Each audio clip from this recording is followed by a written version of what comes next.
Meantime, Attorney General Jeff Sessions addressed concerns over bigotry and violence during a stop at Port Miami this afternoon, but he was here to talk about immigration. CBS 4's David Sutta is live at the port with more on what Sessions had to say. David?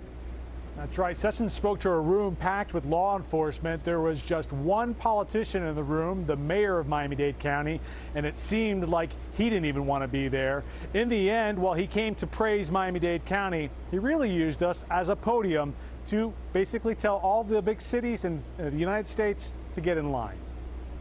Miami-Dade was thrust into the national spotlight Wednesday as U.S. Attorney General Jeff Sessions came to town. Miami-Dade's Mayor Carlos Jimenez seemed intent not to play up the visit, sitting across from Sessions, refusing to comment. Miami-Dade is an example of what is possible through hard work, professional policing, and a dedication to the rule of law. It's proof that the entire nation, it gives us an example. All of us can do better throughout this country. Sessions' visit is to tout Miami-Dade's reversal earlier this year of sanctuary status. Since 2013, Miami-Dade had refused to hold illegal immigrants for the federal government.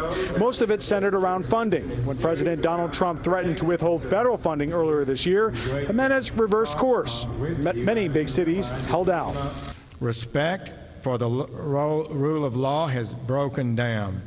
In Chicago, I suggest the so-called sanctuary policies are one sad example. Sessions went after Chicago repeatedly. The city filed a lawsuit last week in an effort to keep federal funding. We cannot continue giving taxpayer money to cities that actively undermine the safety and efficacy of federal law enforcement and actively frustrate efforts to reduce crime in their own cities. So, if the people in Chicago and these other cities are concerned about losing money, I suggest not call me, call your city council and your mayor.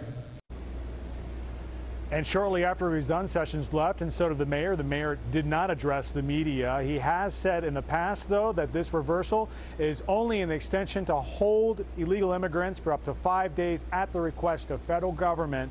However, he has promised in the past that no matter what, if a Miami-Dade County officer is out there, he or she is not going to ask the immigration status of someone that they arrest. This, of course, continues to play out. We're live at Port Miami. David Sutta, CBS 4 News.